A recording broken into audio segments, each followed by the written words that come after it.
അതിനാദ്യം നമുക്കൊരു വിലയുണ്ടാക്കി വെക്കുക എന്നുള്ളതാണ്. സമൂഹത്തിൽ നമുക്കൊരു വിലയുണ്ടാവണം, ഒരു നിലയുണ്ടാവണം. സമൂഹം അതൊരു വലിയൊരു പ്രധാന ഘടകം തന്നെയാണ്. ഇപ്പോൾ സാധാരണ പേപ്പറും ഒരു കറൻസി പേപ്പറും തമ്മിൽ വ്യത്യാസം ഉണ്ടാവും. സാധാരണ പേപ്പർ ആണെങ്കിൽ നമുക്ക് കീറി അത് നശിപ്പിക്കാം, ഒരു മനസ്സിനൊരു വിഷമം ഉണ്ടാവുകയില്ല. കറൻസി പേപ്പർ അങ്ങനെയല്ല, നമ്മളത് കീറില്ല, നമ്മൾ ചുരുട്ടി എറിയില്ല, കാരണം അതിനൊരു വിലയുണ്ട്. രണ്ടും പേപ്പർ തന്നെയാണ്. 200 രൂപയായാലും 500 രൂപയായാലും 50 രൂപയായാലും 10 രൂപയായാലും അതും സാധാരണ പേപ്പറും രണ്ടും പേപ്പർ ആണെങ്കിലും ഈ കറൻസിക്ക് എന്തുണ്ട്, ഒരു വാല്യൂ ഉണ്ട്. ഇതുപോലെ നമുക്ക് നമ്മുടെ ജീവിതത്തിൽ ചെറിയ മാറ്റങ്ങൾ വരുത്തി കഴിഞ്ഞാൽ സമൂഹത്തിന് നമുക്കും ഒരു വിലയുണ്ടാവും, ഒരു വാല്യൂ ഉണ്ടാവും. അതിന് ഒന്നാമതായി ചെയ്യേണ്ടത് കുറച്ച് മാത്രം സംസാരിക്കുക, ഓവറായി സംസാരിക്കുന്ന സ്വഭാവം മാറ്റിവെക്കുക. ഇങ്ങനെ കുഞ്ഞു കുഞ്ഞു മാറ്റങ്ങൾ, ചെറിയ ചെറിയ മാറ്റങ്ങൾ നമ്മുടെ ജീവിതത്തിലും സ്വഭാവത്തിലും വരുത്തിയാൽ തന്നെ നമുക്കൊരു വാല്യൂ ഉണ്ടാക്കിയെടുക്കാൻ പറ്റുമെന്നുള്ളതാണ്. അതിൽ ഒന്നാമത് ശ്രദ്ധിക്കേണ്ടത് ഓവറായി സംസാരിക്കാതെ അല്പം മാത്രം സംസാരിക്കുക. രണ്ട് എല്ലാവരോടും എന്നല്ല, നമുക്ക് പറ്റാത്ത കാര്യങ്ങൾ പറ്റില്ല എന്ന് തന്നെ പറയാം. നോ പറയാൻ വേണ്ടി പഠിക്കുക. പറ്റാത്ത കാര്യങ്ങൾ എടുത്ത് അതിൽ വഷളാകാതെ പറ്റില്ല എന്ന് തന്നെ പറയുക. 3, പെട്ടെന്ന് മറുപടി കൊടുക്കരുത്. ആരെന്ത് ചോദിച്ചാലും, സംശയമാവട്ടെ എന്ത് ചോദിച്ചു കഴിഞ്ഞാലും ഒരു 30 സെക്കൻഡെങ്കിലും ഒന്ന് ഹോൾഡ് ചെയ്യണം. പെട്ടെന്ന് മറുപടി പറയാൻ പാടില്ല, അപ്പോൾ നമ്മുടെ വില അങ്ങ് നഷ്ടപ്പെട്ടു പോകും. അതുപോലെ 4, ഏതൊരു തീരുമാനം എടുക്കുമ്പോഴും നാം ആലോചിച്ച് മാത്രം തീരുമാനം എടുക്കുക. നന്നായി ആലോചിച്ച്, അല്ലെങ്കിൽ മറ്റുള്ളവരോട് കൂടി ആലോചിച്ച് തീരുമാനം എടുക്കുക.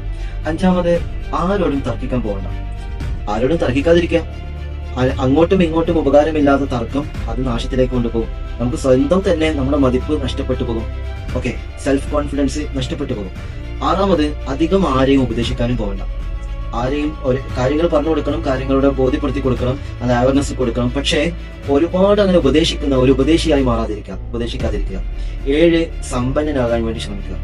നമുക്ക് എത്രത്തോളം പണം സമ്പാദിക്കാൻ പറ്റുമോ ഹലാലായ മാർഗത്തിൽ പണം സമ്പാദിക്കാൻ, സമ്പന്നനാകാൻ വേണ്ടി ശ്രമിക്കുക. 8, റീലുകളിൽ നിന്നും വീഡിയോസുകളിൽ നിന്നും കിട്ടുന്ന നോളജ് മാത്രമാണ് ശരി എന്ന് വിശ്വസിക്കരുത്. അറിവുകൾ പഠിക്കേണ്ടത് പുസ്തകങ്ങളിൽ നിന്നാണ്. അപ്പോൾ പുസ്തകങ്ങളിൽ നിന്നും പഠിക്കുക. പുസ്തകം വായിച്ച് പുസ്തകങ്ങളിൽ നിന്നും അറിവ് പഠിക്കുക. അപ്പോൾ നമുക്ക് നല്ലൊരു മതിപ്പ് മറ്റുള്ളവരുടെ മുമ്പിൽ കാണാൻ സാധിക്കും. അതിന്റെയൊക്കെ റിസൾട്ട് ഭയങ്കര അത്ഭുതമാണ്. അതുപോലെ 9, വൃത്തിയുള്ള വസ്ത്രം ധരിക്കുക. നല്ല വസ്ത്രം, വൃത്തിയുള്ള വസ്ത്രം ധരിക്കുക. മറ്റുള്ളവരുടെ മുമ്പിൽ മതിപ്പുണ്ടാവണമെങ്കിൽ, നമ്മിൽ നിന്നും മറ്റുള്ളവർക്ക് നല്ല സുഗന്ധം ആസ്വദിക്കാൻ വേണ്ടി പറ്റണം. അപ്പോൾ വൃത്തിയുള്ള വസ്ത്രം ധരിക്കുക. 11 അല്ലെങ്കിൽ 10, പെട്ടെന്ന് പ്രതികരിക്കാതിരിക്കുക.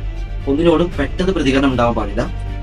കുറച്ചൊന്ന് വെയിറ്റ് ചെയ്ത്, അല്ലെങ്കിൽ 1-2 ദിവസം കഴിഞ്ഞതിന് ശേഷം, അല്ലെങ്കിൽ അവസരം കിട്ടുമ്പോൾ മാത്രം പ്രതികരിക്കുക. അത് നമുക്ക് നമ്മുടെ ശത്രുവിനോടായാലും മിത്രവിനോടായാലും നമ്മുടെ ഏത് തരത്തിലുള്ള നെഗറ്റീവ് ആവട്ടെ പോസിറ്റീവ് ആവട്ടെ പ്രതികരണം പെട്ടെന്ന് ഉണ്ടാവരുത്.